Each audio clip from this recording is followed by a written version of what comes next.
Nestled between Emerald Hills and the silver ribbon of the River Neon was the peaceful village of Eloria. Time in Eloria moved slowly, like the lazy clouds that drifted across its wide blue skies. The people who lived there were simple folk, farmers, weavers, potters, and healers.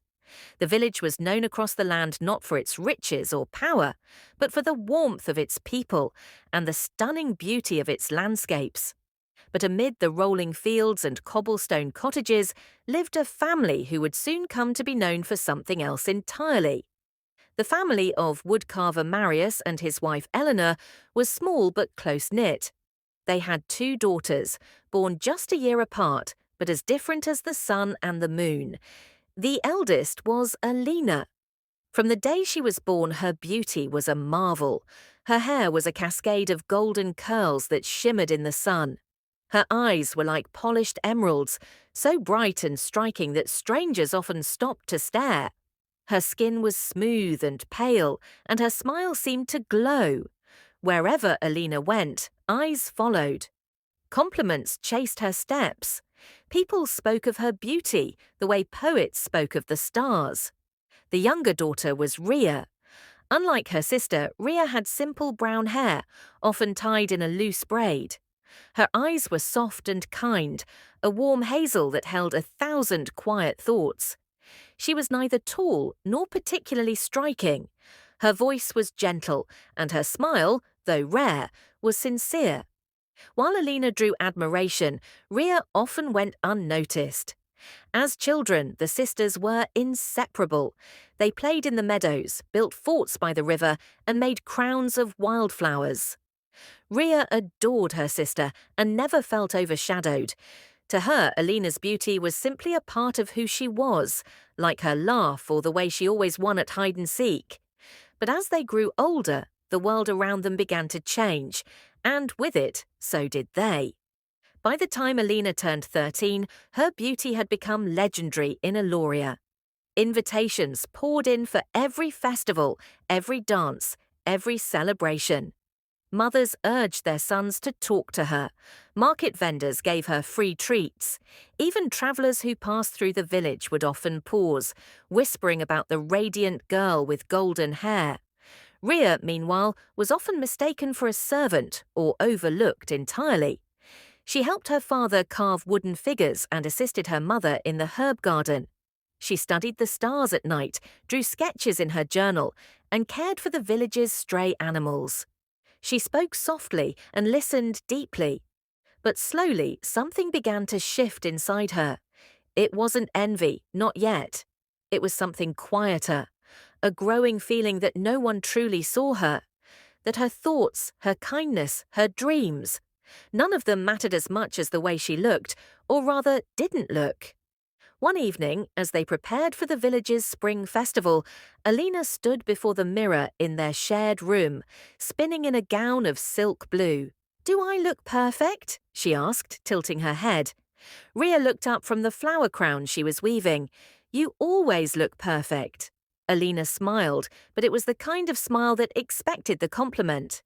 "What will you wear?" she asked, barely glancing at her sister. Ria held up a simple dress, linen, hand-sewn, with embroidered daisies near the hem. Alina frowned. "It's sweet. You'll look like a wildflower. I suppose that suits you." Ria forced a smile, but in her heart a seed had been planted, a seed of doubt, watered by years of being overlooked. The spring festival was a celebration of life. The village square was transformed with ribbons, lanterns, and music. Stalls offered sweet pastries, roasted nuts, and floral perfumes. There was laughter in the air, and children ran about chasing each other. As usual, Alina was the center of attention. Young men lined up to dance with her. Women admired her dress.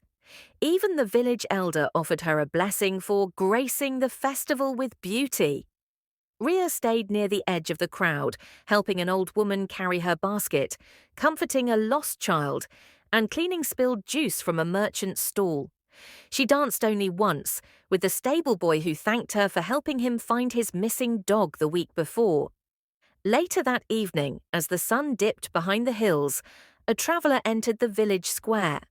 She was cloaked in deep green, her face lined with age and wisdom. Her steps were slow, and her voice trembled. "Water," she said to no one in particular. "Please, I need water."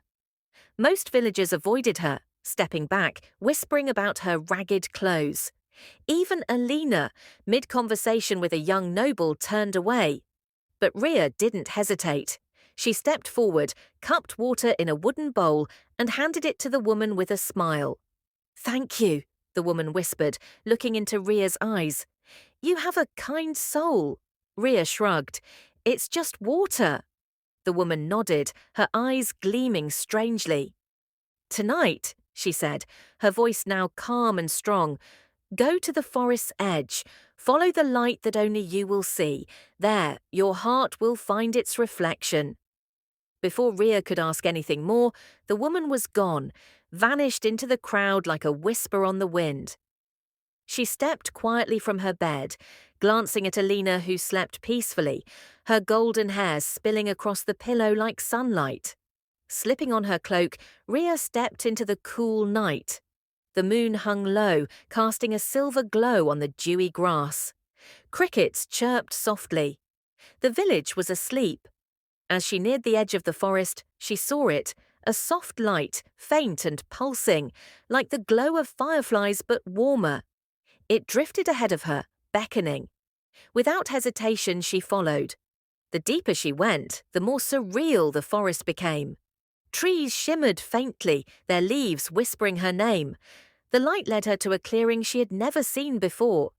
In its centre stood a tall, ancient tree, its bark white as bone.